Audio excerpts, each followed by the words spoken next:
Merhabalar, kanalıma tekrar hoş geldiniz. Bir önceki videomuzda bebeğimizin saçlarını yapmıştık. Bu videomuzda da kıyafetlerini yapacağız. İsterseniz hemen başlayalım. Bebeğimin eteğini yapıyorum şimdi arkadaşlar. 50 tane zincir çekiyorum. Çok sıkı olmayacak şekilde, çok da bol bırakmadan 50 tane zincir çekiyorum.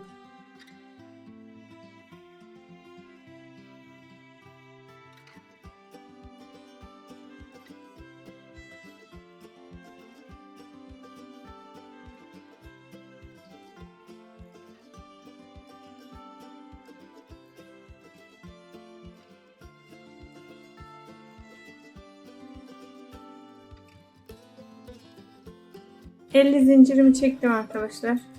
Şöyle bebeğimin üzerinde göstereyim.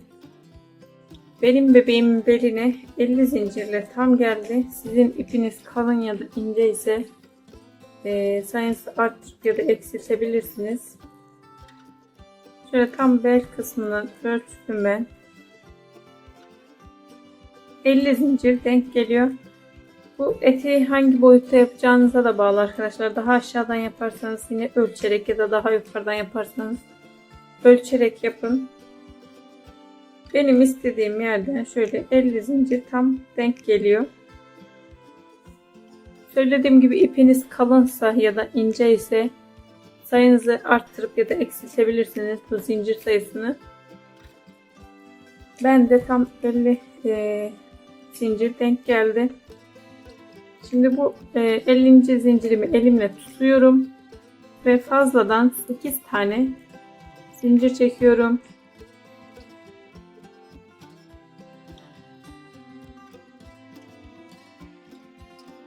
Sekiz zincir çektim. 50. zincirimin içine batıp sık iğne yapıyorum. Bu da bizim düğmemizin ilik yeri oldu arkadaşlar. Düğmeniz büyük ya da küçükse buradaki zincir sayısıyla da yine arttırıp eksiltebilirsiniz. Ben 8 tane çektim ve yeterli oldu. 50. zincirime battım. Sık iğne yaptım. Hemen sıradan devam ediyorum. Her bir zincirimin üstüne bir kez batarak sık iğne yapıyorum.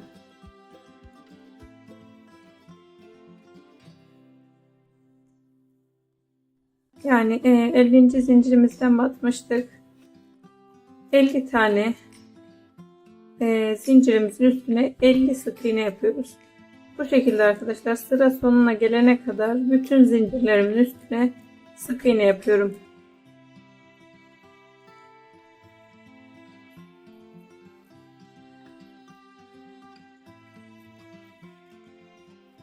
Zincirlerimin her birine bir kez batarak sık iğnelerimi yaptım.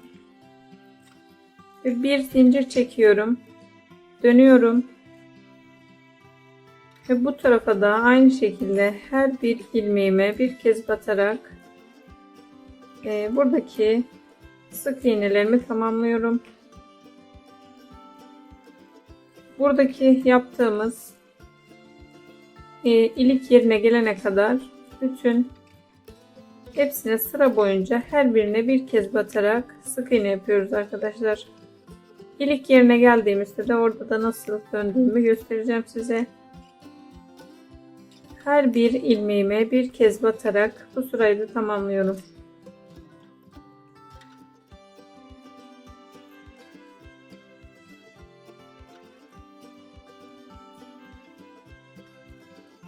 Her bir ilmeğime bir kez batarak ilik açtığım yere kadar geldim. Burası benim sıra sonum. Buradaki zincirlere hiç dokunmuyoruz arkadaşlar. Son sık iğnemize battıktan sonra bir zincir çekiyoruz ve dönüyoruz. Burası da burada ilik yeri olarak kalıyor. Dönüyoruz yine aynı şekilde her bir ilmeğime bir kez batarak bu sefer 2 sıra örüyorum. Yani bu sırayı tamamlıyorum. Bunun üstüne bir sıra daha öreceğim. Arttırma, eksiltme hiçbir şey yapmadan her bir ilmeğime bir kez batarak 2 sıra örüyorum.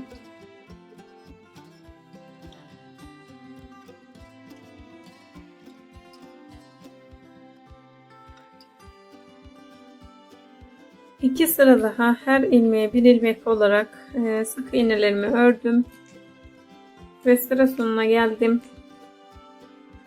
Şimdi burada 2 zincir çekiyorum,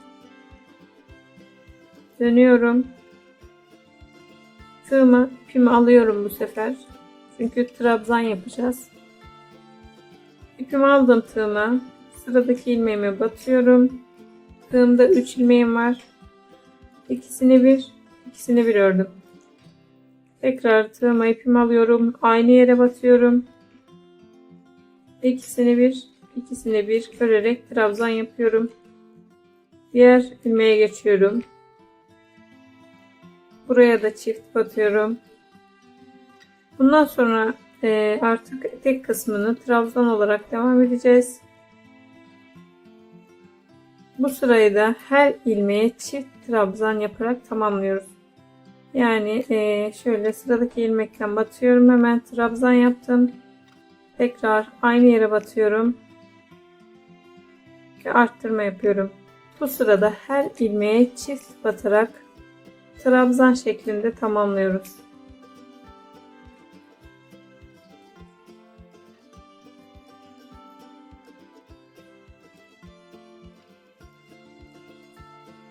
Yani toplamda 50 tane sık iğnemiz var arkadaşlar. Bu sırada her bir ilmeğe çift batarak ilmek sayımızı 100'e çıkarıyoruz. Burada sayı önemli değil. Dediğim gibi ipiniz kalın ya da ince ise arttırıp ya da eksiltebilirsiniz. Önemli olan bu sırada her ilmeğe çift batarak trabzan şeklinde tamamlamak. Her ilmeğime çift batarak sıra sonuna geldim. Bu sırada şimdi birleştireceğiz eteğimizi. Bunun için de ilk yaptığım trabzanın hemen tepe noktasına batıyorum. İpimi aldım. Şu an tığımda 2 tane ilmeğim var. Öndeki ilmeğimi diğerinin içinden geçirip ilmek kaydırma yapıyorum. Ve 2 zincir çekiyorum. Birleştirdik. Şimdi devam ediyoruz. Yine bundan sonrasını hep trabzan şeklinde devam edeceğiz arkadaşlar. İpimi aldım. Hemen ilmek kaydırma yaptığım yere batıyorum. Trabzan yapıyorum. Tekrar aynı yere batıyorum. Trabzan yapıyorum. Bu sırada çift bir tek yapacağız. Yani bir tane çift ördüm. Diğer ilmeğime yine çift batıyorum. 2 tane çift ördüm. Yani toplamda 4 tane ördüm ama 2 ilmeğimizi çift batarak çift trabzan örmüş olduk. Bu sefer tek batıyorum. Yani ilmeğimin içine bir kez batıyorum. Tekrar çift batıyorum.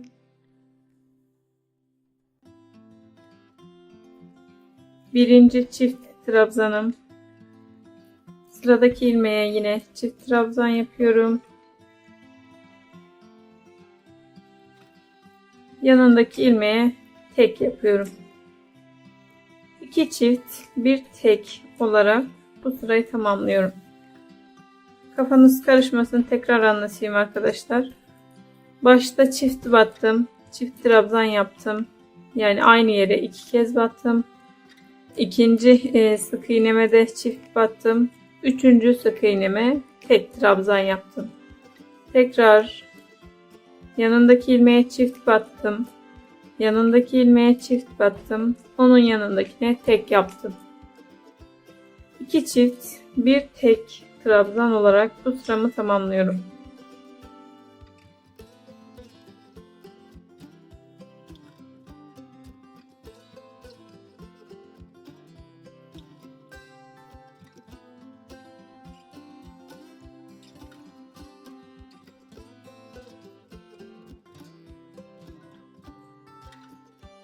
İki çift bir tek olarak sıramı tamamladım. Şöyle tekrar anlatayım arkadaşlar. Karışıklık olmasın. Çift dedim, yani bir sıraya 2 kez batmak. Sıraya başlarken birinci trabzanımın üstüne çift battım. İkinci trabzanıma çift battım. Üçüncüye tek battım. Dördüncüye çift battım. Beşinciye çift battım. Altıncıya tek battım. Bu şekilde arkadaşlar sıramı tamamladım. Sıra sonuna geldim. İlk yaptığım trabzana batıyorum.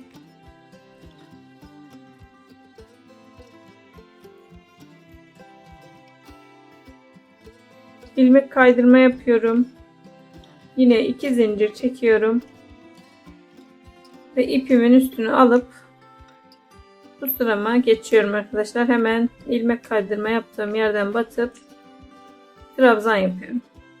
Bu sıramda her ilmeğe tek trabzan yapacağım. Yani hiç arttırma yapmadan, çift batmadan yani her bir ilmeğe bir kez batacağız. Bu sıradan sonra hep aynı şekilde gidecek arkadaşlar. Hiç arttırma yapmayacağız bundan sonra. Arttırma ya da eksiltme hiçbir şey yapmadan her bir ilmeğimize bir kez batacağız. Ta ki yani şöyle bebeğimizin istediğimiz boyutuna gelene kadar şöyle belden koyduğunuzda nereye kadar gelmesini istiyorsanız arkadaşlar dize ya da diz altına sizin için neresi uygunsa oraya gelene kadar düz bir şekilde öreceğiz. Hiçbir şekilde arttırma yapmayacağız. Her bir ilmeğimize bir kez batarak istediğimiz boyuta gelene kadar bu şekilde dolaşa dolaşa yine burada birleştirmeleri yaparak devam edeceğiz. İpiniz farklı olabilir arkadaşlar. O yüzden de sıra sayıları tutmayabilir. O yüzden ben size şu an sıra sayısı söyleyemeyeceğim.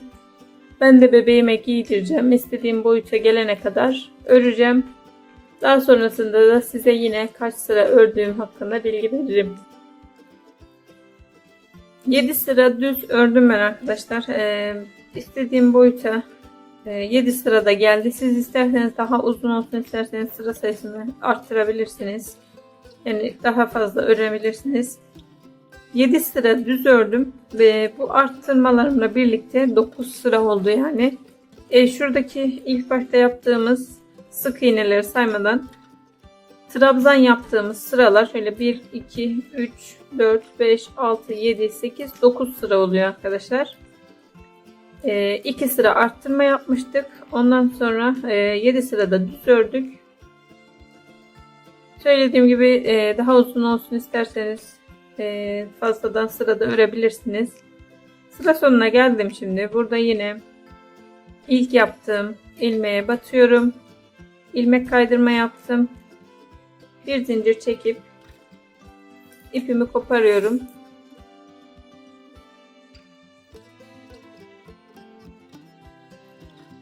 Bu ipi de şöyle arkalara alacağım.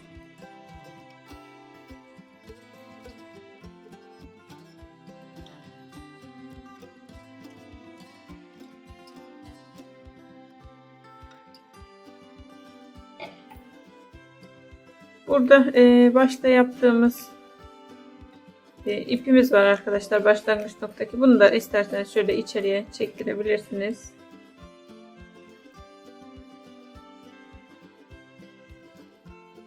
Daha sonrasında arkadaşlar buraya zaten düğme dikeceğiz. İlik yerimiz de var. Bu şekilde bebeğimizin eteğini de tamamlamış olduk. Bebeğimin üst kıyafetini yani tişörtünü yapacağım şimdi arkadaşlar. Bunun için 52 adet zincir çekiyorum. İpimi bağladım. Çok sıkı olmayacak şekilde 52 adet zincir çekiyorum.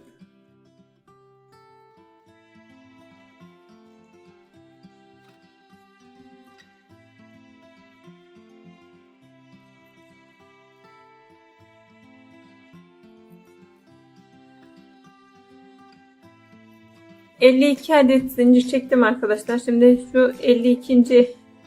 Zincirimi parmağımla tutuyorum.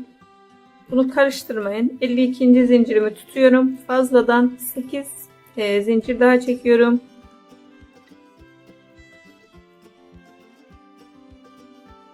Sekiz zincir çektim. Parmağımla tuttuğum 52. Zincirimin içine batıyorum. Ve buraya sık iğne yapıyorum. Bu şekilde de bebeğimizin elbisesinin ilik yerini açmış olduk. Bir sık iğne yaptım. Sıradan hemen devam ediyorum. 52 tane zincirimiz var. Bu 52 zincirimin üstüne 52 adet sık iğne yapıyorum. Yani her bir zincirime bir kez batarak buradaki zincirlerimin tamamını örüyorum.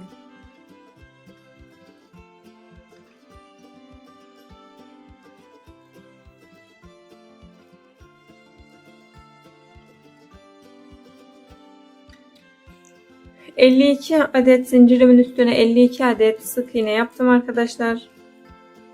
Şimdi bir zincir çekiyorum ve dönüyorum. Bu sırada blok şeklinde öreceğiz arkadaşlar. Hem kol yerlerini ayıracağız hem de blok şeklinde örmemiz gerekiyor bu sırada. Bloğu da şöyle şu şekilde göstereyim. Normalde ilmeğimizin şöyle oluşan delikten batırdığımızda tam karşıya geçip ipimizi alıyoruz normal örerken. Ama blok şeklinde örerken şöyle ilmeğimizin ortasından çıkarıyoruz. Buradaki tek kanadını almış oluyoruz. Tekrar göstereyim. Normal örerken bu şekilde ama blok örerken tam ilmeğimizin ortasından çıkarıyoruz ve arkadaki kanadını örmüş oluyoruz. Bu şekilde blok olarak 7 sık iğne örüyorum.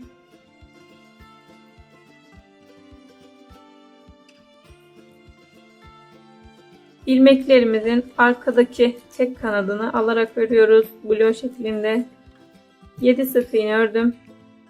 Diğer taraftan baktığınızda da arkadaşlar burada bir çizgi oluşuyor yani. İlmeklerimizin tek kanadını aldığımız için diğer tek kanadı da bu tarafta kalmış oluyor.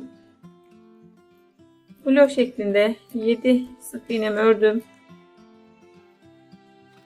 Şimdi 10 zincir çekiyorum. Yine çok sıkı olmayacak şekilde 10 zincir çekiyorum.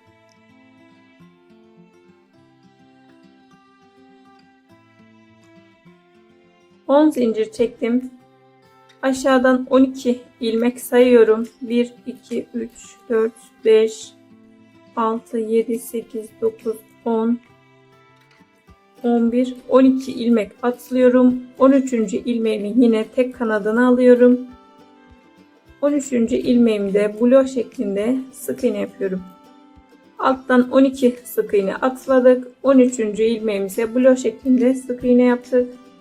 Şimdi buraya 14 adet sık iğne yapıyorum. Birinciyi yaptım zaten. 2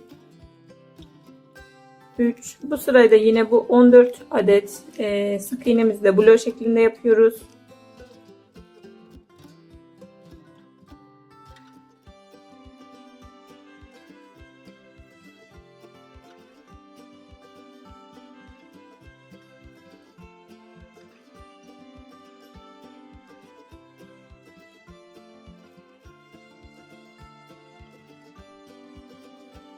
...14 sık iğnemi arada blok şeklinde ördüm. Şimdi 10 zincir çekiyorum.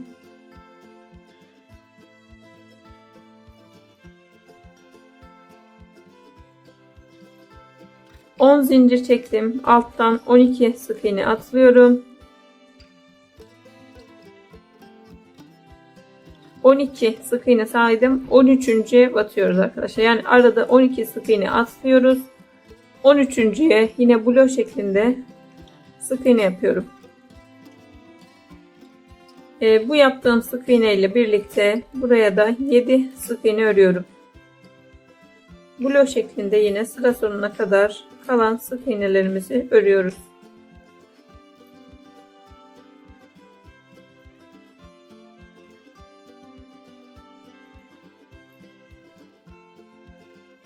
Yedi sık iğne ördüm.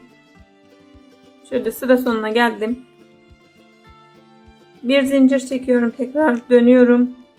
Bu sırada normal öreceğiz arkadaşlar. Blok şeklinde sadece biraz önceki ördüğümüz sırayı blok ördük.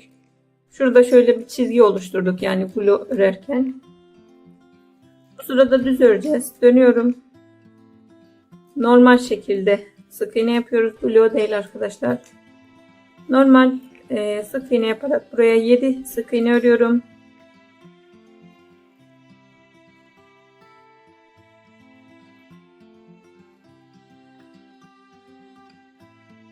7 sık iğnemi ördüm. Şimdi bu araya çektiğimiz 10 zincire geldim. Bu 10 zincirimin üstüne de 10 sık iğne örüyorum.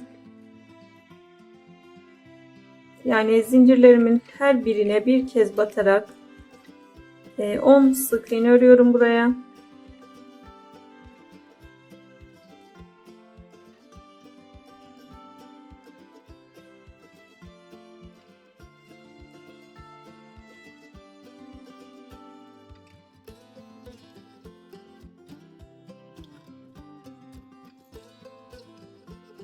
On zincirimin üstüne 10 sık iğne ördüm. Tekrar arada 14 sık iğnemiz vardı. Aradaki 14 sık iğnemi örüyorum.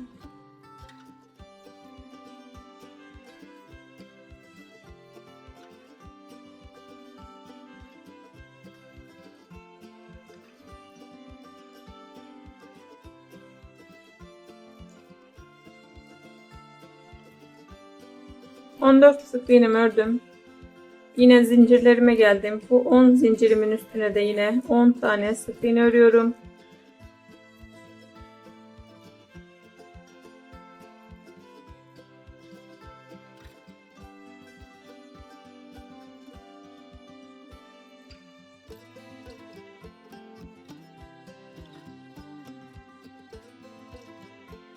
On zincirimin üstüne 10 sık iğne ördüm. Yine burada kalan 7 sık iğnemi örüyorum.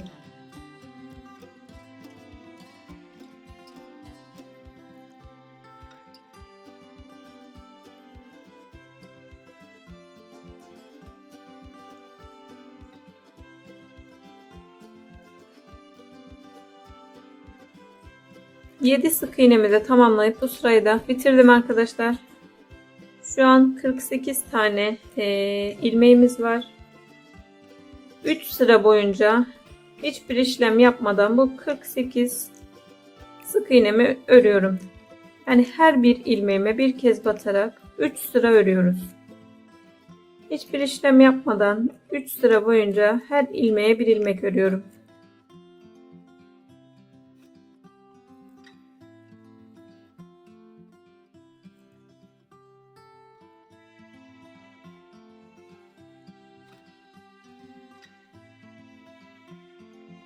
Üç sıra ördüm ve sıra sonuna geldim. İlk başta ilik açmıştık arkadaşlar düğme için. İlk açtığım tarafa geldim. Şimdi burada tekrar ikinci iliği açacağız. Bunun için de yine 8 zincir çekiyorum.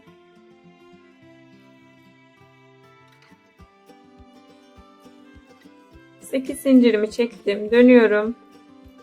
Hemen ilk sık iğneme batıyorum. Buraya sık iğne yapıyorum. Bu şekilde de ikinci ilik yerimizi açmış olduk. Yine düz bir şekilde devam ediyoruz. Bu ördüğümüz sırayla birlikte 6 sıra daha örüyoruz. Düz bir şekilde bu ördüğüm sıra dahil 6 sıra daha düz bir şekilde örüyoruz. Her bir ilmeğe bir kez batarak 6 sıra örüyoruz. 6 sıra sonunda da tekrardan ilik açtığımız yere geleceğiz arkadaşlar. Bu şekilde düz bir şekilde bu sırayla birlikte 6 sıra örüyorum. 6 sıra ördüm ve yine bu ilik açtığım taraftayım. Burada 3. iliği açacağız. Bunun için de yine 8 zincir çekiyoruz.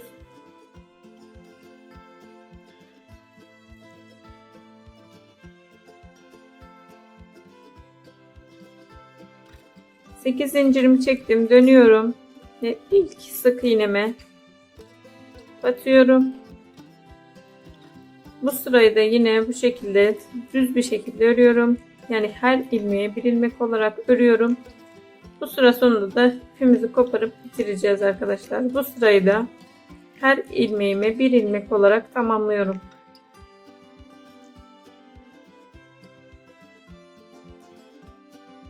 Her ilmeğime bir ilmek batarak sıra sonuna geldim. Bir zincir çekiyorum ve ipimi koparıyorum. Bu ipi de yine içeride kaybedebilirsiniz. Şimdi yaka kısmındaki fırfırlara geçeceğiz arkadaşlar. Bunun için de burada bloğ yapmıştık ve ilmeklerimizin tek kanadı böyle çizgi şeklinde burada kalmıştı. Buraya yapacağız şimdi bunu. Bunun için de şu şekilde alıyorum. Yani bu ilik kısımları sağ tarafınızda kalacak şekilde alıyoruz. Buna dikkat edin arkadaşlar. Hani şu şekilde gelmesin. Yani bu kol yerleri size bakacak şu şekilde aşağı doğru. İpimi alıyorum. Şuradan ilmeklerimizin diğer kanatları kalmıştı, filoları burada. Bunun hemen yanından ilmeğimi alıyorum ve buraya bağlıyorum ipimi. Ve ilk ilmeğimize, yani dışta kalan ilmeğimi buraya bir zincir çekiyorum arkadaşlar önce. Daha sonra ipimin üstüne alıyorum. Blo şeklinde örmüştük ve ilmeklerimizin tek kanatları burada kalmıştı. Filoları yani. İlk ilmeğimin, dışta kalan ilmeğimin içine batıyorum. Buraya trabzan yapıyorum. Tekrar ipimi aldım. Aynı yere batıyorum. Trabzan yapıyorum. Üçüncü kez aynı yere batıp trabzan yapıyorum. Yani buradaki ilmeklerimizin her birinin içine 3 kez trabzan yapacağız. İpimi aldım. Sıradaki ilmeğime geçiyorum. Yani ilmekler arkadaşlar diğer bir önceki sıralarda bloğ yapmıştık bu sırayı örerken ve ilmeklerimizin tek kanatları burada kalmıştı çizgi şeklinde. Hemen sıradaki dışta kalan ilmeğime batıyorum. Yani bu sırayı hep bu çizgi üzerine yapacağız ve ilmeğimin içine 3 kez trabzan yapıyorum. Tekrar diğerine geçiyorum. Trabzan yapıyorum. Aynı yere batıyorum. Trabzan yaptım ve üçüncü kez aynı yere batıyorum. Trabzan yapıyorum. Bu sırayı bu şekilde arkadaşlar her bir ilmeğimizin içine 3 trabzan yaparak tamamlıyoruz. Bu sırayı bu şekilde arkadaşlar, bakın şurada filolarımız var. Yani ilmeklerimizin tek kanatları kalmıştı. Sırayla her birinin içine 3 kez trabzan yapıp sıra sonuna kadar tamamlıyoruz. Yaka detayını tamamlarken şimdi burada şu detayı göstermek istiyorum arkadaşlar. Bu arada 7 ilmeğimiz vardı, yani kollar arasında sırta gelen kısımda. Bu 7 ilmeğimize bloğ yapmıştık ve filoları dışta kalmıştı. Bunları yaptıktan sonra kol kısmına geldim. Kol kısmında da biliyorsunuz zincir çekmiştik ve ilmeklerimizi atlamıştık. O yüzden burada bloğ yapmamıştık. Burada normal zincirlerimiz, zincirlerden atladığımız ilmeklerimiz var. Yani sık iğneler var. Fırfır yaparken buraya geldiğimizde de arkadaşlar ilmeğimi alıyorum. Normalde burayı yaparken şu çizgiye yapıyoruz.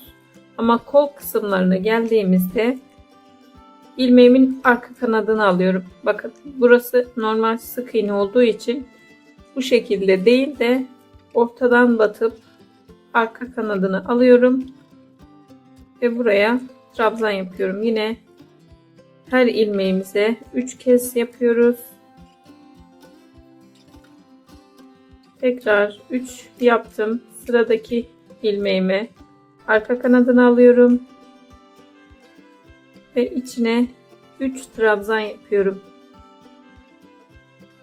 Kol kısımlarını da bu şekilde arkadaşlar arka kanadını alarak örüyoruz. Yine bu ara kısma geldiğimizde burada bıraktığımız, bakın ilmeklerimizin tek kanadını bırakmıştık. Kol kısmı bitip ön kısma geldiğimizde de yine buradaki ilmeklere üçer üçer, bura bitince yine kol kısmından böyle ilmeğimizin arka kanadını alarak 3 trabzan Kol bittikten sonra yine burada ilmeklerimizin ön kısmına üçer üçer trabzan yapıyoruz.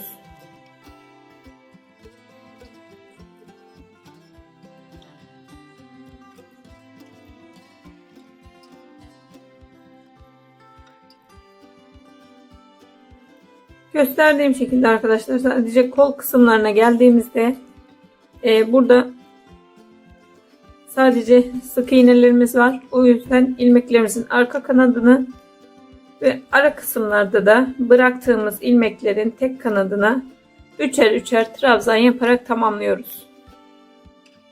Her bir ilmeğime 3 trabzan yaparak sıra sonuna geldim. Şimdi burada sıra sonunda 2 zincir çekiyorum ve son ilmeğimin içine batıyorum. İlmek kaydırma yapıyorum ve bir zincir çekip ipimi koparıyorum. Son olarak da bu ip uçlarını içeri doğru alıyoruz ve düğmelerini dikip bitiriyoruz.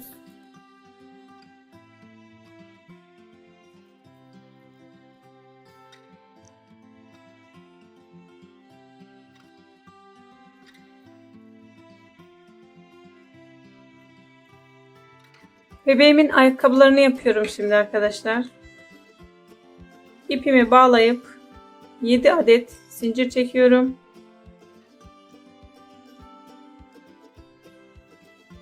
Yedi adet zincir çektim. Bir zincir atlayıp ikinci zincirden hemen batıp sık iğne yapıyorum. Bu yaptığım sık iğne ile birlikte arka arkaya 5 sık iğne yapıyorum.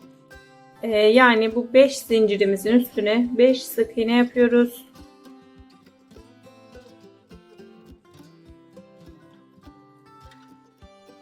Beş sık iğne yaptım. Burada bir tane zincirim kaldı. Bu bir zincirimin içine de 4 tane sık iğne yapıyorum. Yani aynı zincir içine 4 kez batıyoruz.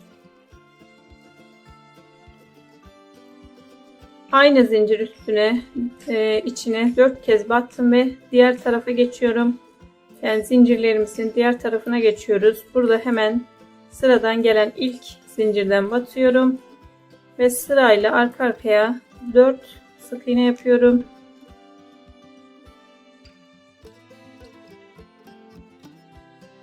Dört sık iğne yaptım. Burada bir tane zincirimiz kalıyor. Bu bir zincirimizi de çift batarak arttırma yapıp sıramızı tamamlıyoruz. Son zincirimizin içine çift battık ve ikinci sıradan ilk gelen sık iğneye batıyorum. İlmek kaydırma yapıyorum ve bir zincir çekiyorum. Bu şekilde birinci sıramızı tamamlayıp ikinci sıramıza geçmiş olduk. İkinci sırada hemen ilmek kaydırma yaptığım yere tekrar batıyorum. Sık iğne yapıyorum.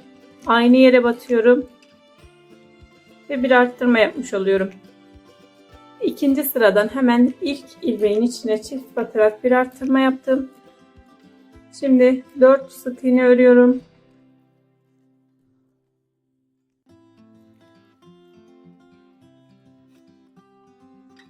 Dört sık iğnemi ördüm. Şimdi 4 kez arttırma yapacağız. Arka arkaya olacak arkadaşlar. Hemen sıradaki ilmeğime batıyorum. Aynı yere batıp bir arttırma yapıyorum. Hemen yanındaki sıradaki ilmeğime batıyorum.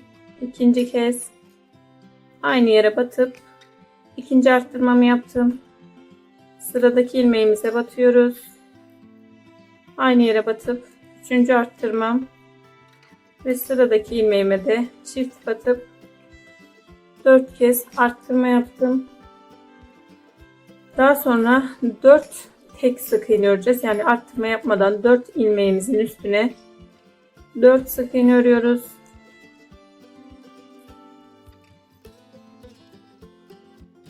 Dört sık iğnemi ördüm. Şimdi de 2 kez arttırma yapacağız. Yani sıradaki ilmeğime batıyorum. Aynı yere battım. Birinci arttırmam.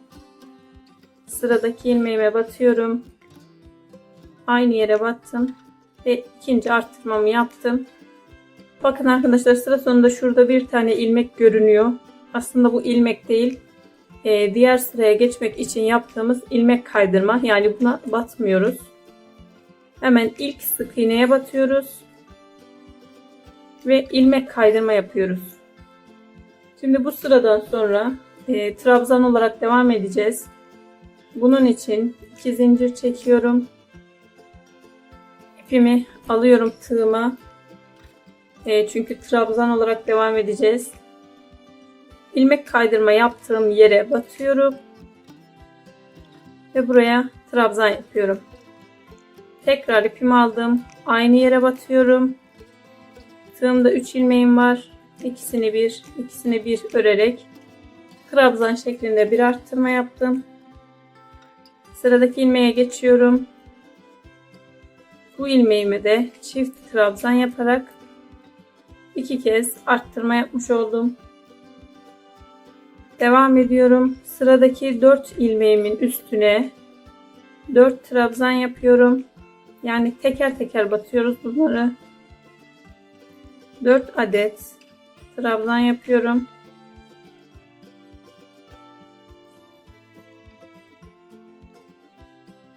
Dört trabzanımdan sonra bir trabzan ve bir trabzan arttırma yapacağız 4 kez. Bunun için hemen sıradaki ilmeğime batıp bir trabzan yapıyorum. Sıradaki ilmeğime çift batarak arttırma yapıyorum. İkinci kez bir trabzan ve yanındaki ilmeğe çift batarak bir arttırma. Üçüncü kez bir trabzan ve bir arttırma. Dördüncü kez bir trabzan ve yanındaki ilmeğe çift batarak bir arttırma yapıyoruz. Arka arkaya 4 kez bir trabzan arttırma yapmış olduk. Şimdi devam ediyoruz. Tekrar tek tek 4 trabzan yapıyorum. Yani 4 ilmeğimizin üstüne 4 trabzan yapmış oluyoruz.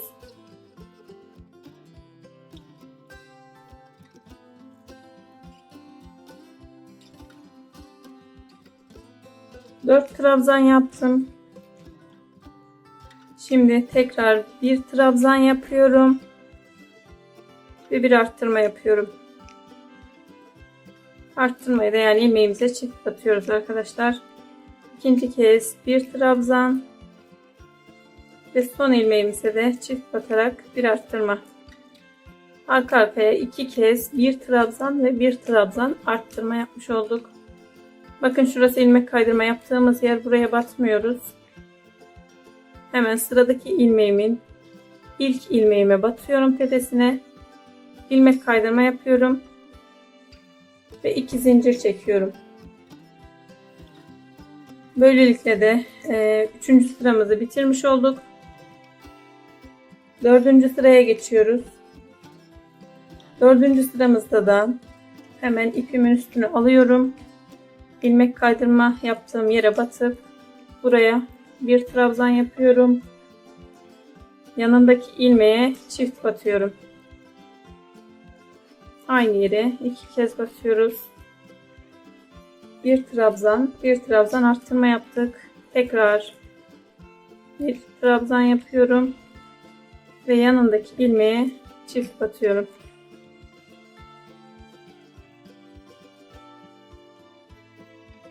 Şimdi 4 kez trabzan örüyoruz. Yani ilmeklerimize sırayla birer kez batarak 4 trabzan örüyoruz.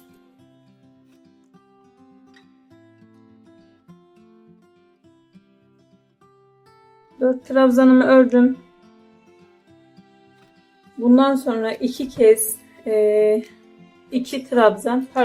kez 2 trabzan ve bir arttırma yapacağız. Bunun için 2 trabzan örüyorum. Yani yan yana gelecek şekilde aynı yere basmıyoruz.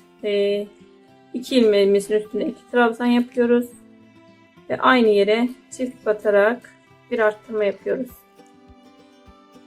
İkinci kez 2 adet trabzan örüyorum. Ve sıradaki ilmeğe çift batarak bir arttırma yapıyorum. Üçüncü kez 2 trabzan örüyorum.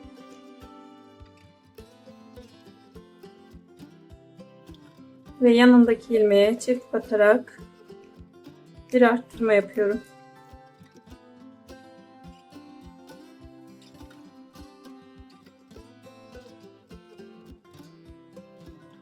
Dört kez 2 trabzan, bir trabzan arttırma yaptık. Şimdi ilmeklerimin üstüne tek tek 4 trabzan örüyorum.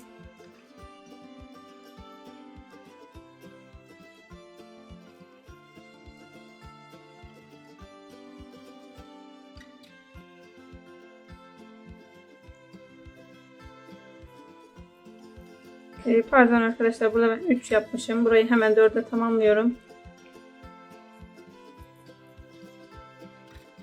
Yani arka arkaya 4 kez 2 trabzan ve 1 trabzan arttırma yapmış olmamız gerekiyor. Ben 3 yapmışım. Hemen 4'e tamamladım.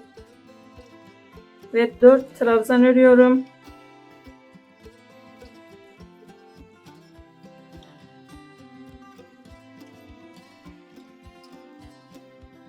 Dört trabzanımı ördüm tek tek.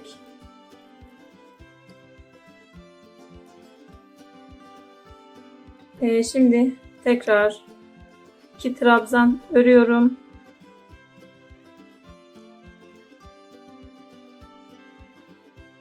Ve bir arttırma yapıyorum. İkinci kez 2 adet trabzan örüyorum. Ve bir arttırma yapıyorum. Son ilmeğime de çift batarak bir arttırma yaptım ve sıra sonuna geldim. Hemen ilk yaptığım ilmeğe batıyorum. İlmek kaydırma yaptım. Bir zincir çekiyorum bu sefer. Ve bu sıramızı da bloğ şeklinde tamamlayacağız. Bloğu da şöyle arkadaşlar, ilmeğimin arka kanadını alıyorum ve sık iğne yapıyorum. Yani normalde bu şekilde alıyoruz. Bloğ yaparken ilmeğimin ortasından batırıp arkadaki ilmeğini alıyorum. Bu sırayı da arkadaşlar bu şekilde sık iğne olarak bloğ şeklinde tamamlıyoruz. Bu sıramızda 38 tane ilmeğimiz var. Bu 38 ilmeğimi bloğ şeklinde sık iğne olarak tamamlıyorum. Arttırma falan yapmadan 38 ilmeğimin üstüne bloğ şeklinde 38 sık iğne örüyorum.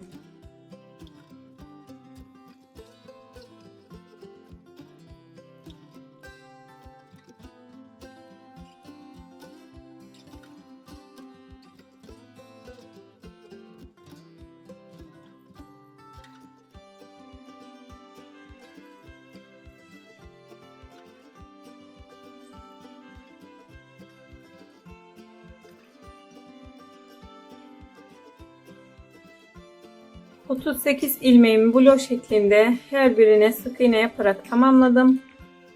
Bu sefer ilmek kaydırma yapmayacağız arkadaşlar sırayı birleştirirken. Direkt hemen şu ilk sık iğneme batıyorum. İlmek kaydırma yapmıyorum bakın. Sık iğneme battım. Ve buraya sık iğne yaptım. Bundan sonra ilmek kaydırma yapmayacağız. İsterseniz buraya bir iple sıranızı da belirleyebilirsiniz. Şöyle arkadaşlar, ben sıramı belirlemek için hemen bu ilmeğimin arasına ipi koyuyorum. Yani bu birleştirme yapmadan direkt atladığımız ilmek bizim bir üst sıradaki ilk ilmeğimiz.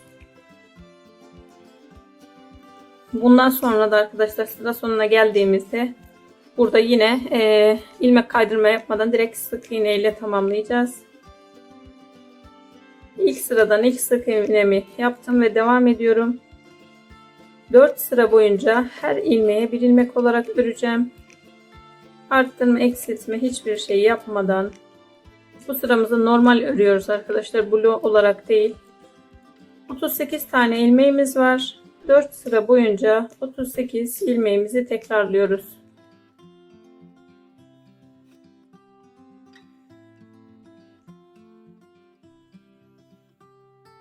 4 sıra boyunca her ilmeğe bir ilmek ördüm. Son sıramızdayız. Son sıramdan 12 sık iğne örüyorum.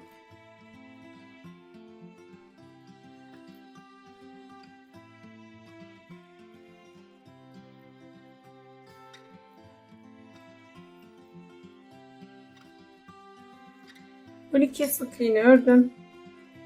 Şimdi arka arkaya 8 kez azaltma yapacağız. Bunun için hemen sıradaki ilmeğimin önden tek kanadını alıyorum. Yanındaki ilmeğin de tek kanadını aldım. İpimi ikisinin içinden geçirdim ve sık iğne yapıyorum. Hemen yanındaki ilmeklerin, bakın şurası azaltma yaptığım ilmeğim, burayı batmayın. Yanındaki boş olan ilmekten alıyorum. Yanındaki ilmekten alıyorum.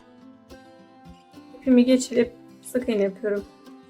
Üçüncü kez azaltma yapıyorum. Dördüncü azaltmam. Beşinci azaltmam.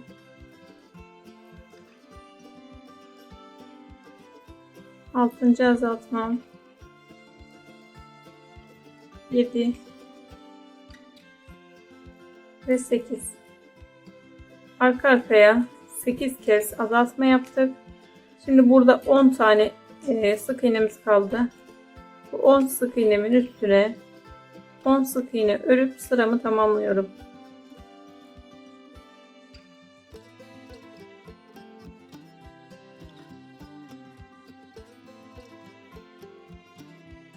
On sık iğne ördüm ve sıramı tamamladım. Hemen yanındaki ilmeğe batıyorum. İlmek kaydırma yapıyorum. Bir zincir çektim ve ipimi burada koparıyorum. Daha sonra da ipimizi içeriye doğru alıp içeride kaybediyoruz. İpimi kopardım arkadaşlar. İlmeğimi şu şekilde çekiyorum. Bu ipimi şöyle içeriye alıyorum.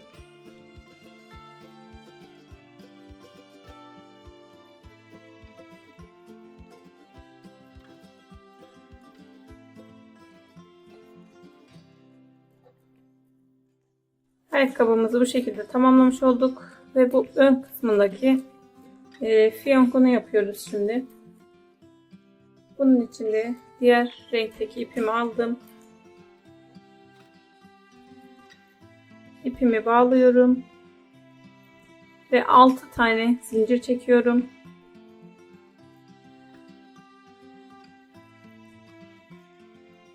Altı zincir çektim arkadaşlar. İpimi alıyorum tığıma.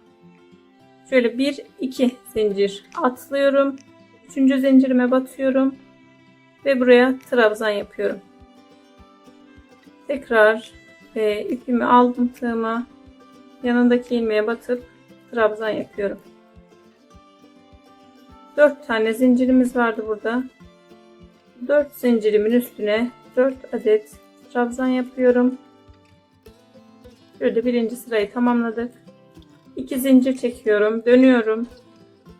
Tekrar 4 ilmeğimin üstüne bir tane trabzan yapıyorum.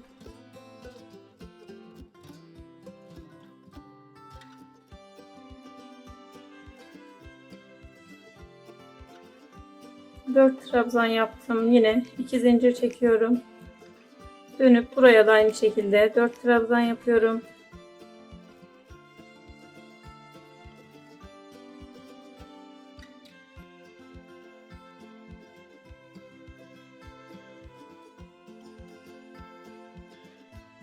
Dört trabzan yaptım.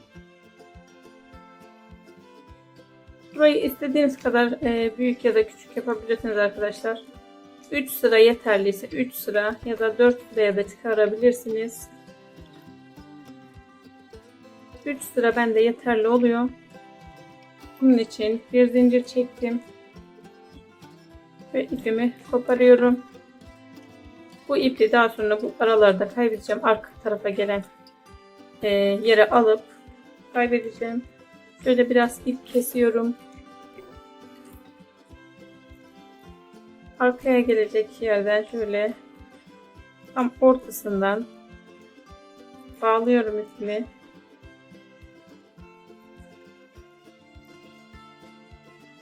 Tam ortadan bağlayıp sıkı bir şekilde bağlıyorum buraya. Şöyle düzelte bağlarsanız daha iyi bir sonuç olur. Sıkı şekilde bağladım. Düğüm atıyorum.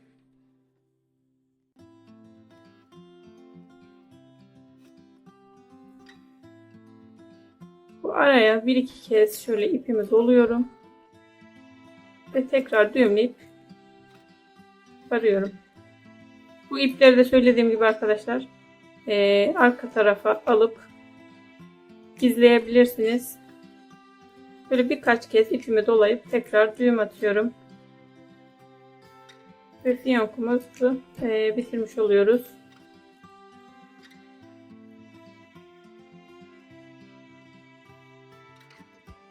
Söylediğim gibi arkadaşlar tam ortadan ipimi sıkı bir şekilde bağladım. Bu uç kısımdaki ipleri de arka tarafta gizledim. Ve bu fazla kalan iplerimi de kesiyorum. İsterseniz bu iplerle de dikebilirsiniz ama çok kalın olacağı için ben kesiyorum. İnce bir iple dikeceğim. Daha sonrasında da şöyle ayakkabının tam uç kısmına bunu bu şekilde buraya dikerek sabitliyoruz arkadaşlar. Son olarak bebeğimin ayakkabısının fiyonklarını da diktim arkadaşlar. Eteği ve üst penyesini de şöyle düğmelerini de diktim ve kıyafetlerini giydirdim. Ben bebeğimi çok zevk alarak ördüm arkadaşlar. Umarım siz de beğenmişsinizdir. Böyle videoların devamı gelsin istiyorsanız videomu beğenip kanalıma abone olmayı unutmayın. Bir sonraki videolarda görüşmek üzere. Hoşça kalın.